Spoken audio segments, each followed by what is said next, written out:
Hi everyone, welcome to the Psychology of Dating podcast. You're listening to Nadine Newkirk. I'm both a clinical psychologist and a dating coach. For today's episode, I'm going to talk about when to settle on someone and stop looking. So you've been dating, maybe you've found someone that you're enjoying dating and you're not sure. Maybe you're not sure if things are 100% perfect. Should you keep looking for someone more?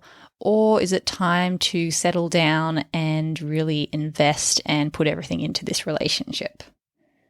Before we jump into that, I'd like to ask a favor. If you could jump on Spotify or Apple Podcasts and give this show a star rating. That really helps visibility. It's really motivating and boosting for me to see what all the listeners are thinking. And yeah, if you feel like writing a written review, that would be an added bonus. Okay, so how do you know when to settle on someone and to stop looking? This question actually came from a talk I did recently. I did a talk at a university and there was college students who had an event on one evening, which was dating and relationships.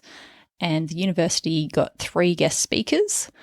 We all did presentations. I did top 5 dating tips. And then we were all on a panel and the college students submitted questions to each of us or to all of us on the panel. And I thought that bringing one of these questions to the podcast might be interesting for you as listeners. If those college students were thinking about it, surely someone listening to this somewhere around the world would also be interested. So first of all, I'm actually going to talk about abundance versus scarcity mindset, which was one of the top 5 tips that I talked about at that university talk. And this abundance versus scarcity mindset helped prompt the question that the students asked, and it'll give a bit of context for my answer. So what is abundance versus scarcity mindset?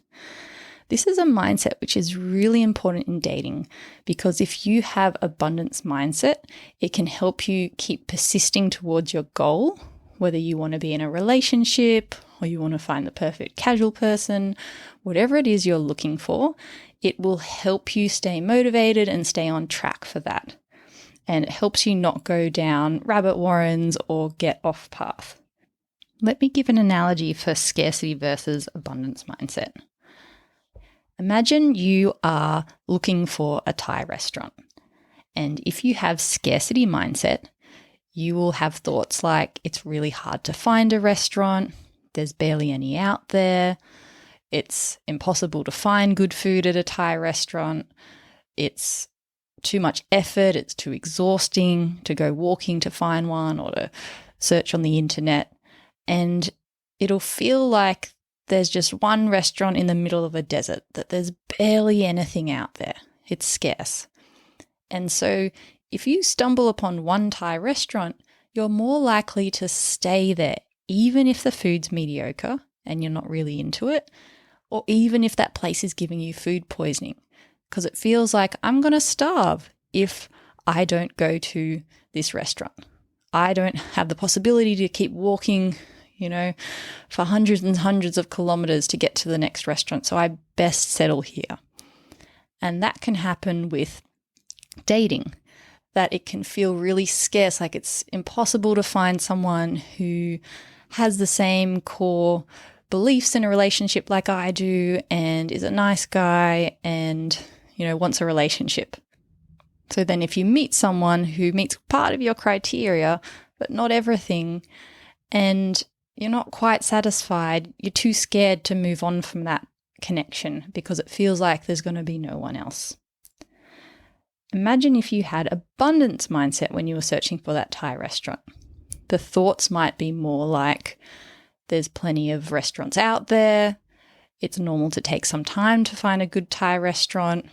It's very common to try some mediocre food until I find the food that's really delicious to my taste buds.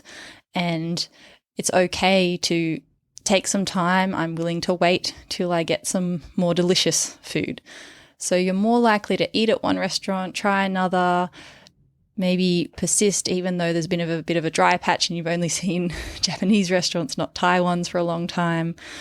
So you can keep going in that belief that there's not just one out there, that there's endless possibilities of Thai restaurants.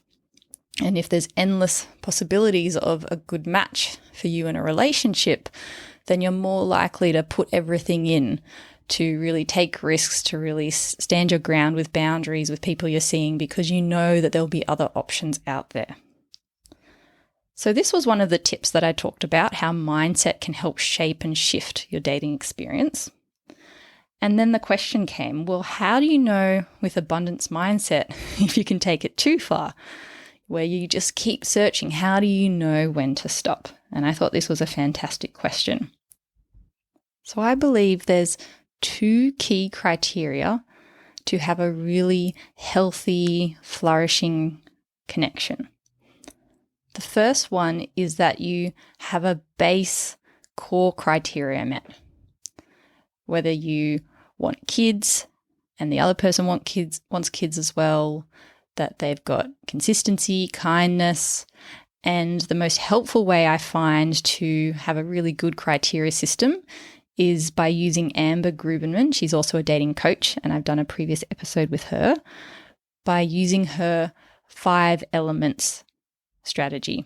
So that's where you look at 5 different elements that could help a relationship thrive: attraction, respect, growth mindset, shared vision values, and friendship level. If you want more detail on that, you can go to the episode where I interview Amber Grubenman. So that's number 1, having a core criteria. If something in there is failing, then it's helpful to either address it so you can get that area into passing with the person you're seeing, or if an area is failing, moving on and finding someone where the connection is a better match. And then the second criteria for a healthy and flourishing relationship is putting time and effort into the connection. I'll give you another analogy. Imagine you are wanting to start up a business and you need to find the perfect venue to start it. Maybe you're opening a seafood restaurant and you're going to have core criteria of what the venue needs. You maybe want it to be close to your home. Maybe you have children at home and you can't travel too far. You need to be able to pop in and out if someone else is managing the restaurant so you can be on hand. So you don't want to be driving 2 hours. Maybe you need it to be at least within 20 minutes, half an hour driving from your house. If you're having a restaurant and opening up a certain number of tables, you need a certain space. You need it to be certain square meters. Maybe you need it to be close to a river or an ocean where you can have access to fresh seafood. Thinking about the lighting of the place. So there's going to be core things to think about when purchasing a venue. You don't want to just get something 2 hours away that looks really dark and the seafood takes 10 hours to drive there and, isn't very fresh seafood by the time it gets to the restaurant. So that's number 1, having that core criteria. Second, it's about finding the time and the effort to build up that restaurant. If you're only going in once a month, every few months, putting in an hour or so here, it's going to be very slow progress, or maybe actually you run out of money, or maybe you lose momentum with the people around you. So you're wanting to consistently go in, consistently put effort in and get things moving. Imagine you're trying to find the perfect venue with the core criteria, and you've got a couple of venues that seem pretty good. Maybe they're 35 minutes drive from your place. Maybe the space is a little bit bigger or smaller than you expected. Maybe the license to sell alcohol or things is different than you expected. You're wondering, should I keep looking for another venue or should I stick with this one? Because the core criteria are passing, but there's some things that could be more perfect. Do I wait till I have the 100% most perfect venue where every criteria is 99.9% perfect? You could keep searching, and likely you will find a better venue at some point that is a better match. However, there is a cost. Imagine that it takes another 6 months or another year or 2 years to find the perfect venue. In that time, you could have been putting a lot of time and effort into your business. You could have been growing it. You've got your name out there for really great seafood. You've been connecting with the locals. You've been getting great staff, putting out flyers. Maybe you've been failing in certain aspects and learning from your mistakes and having lots of growth there.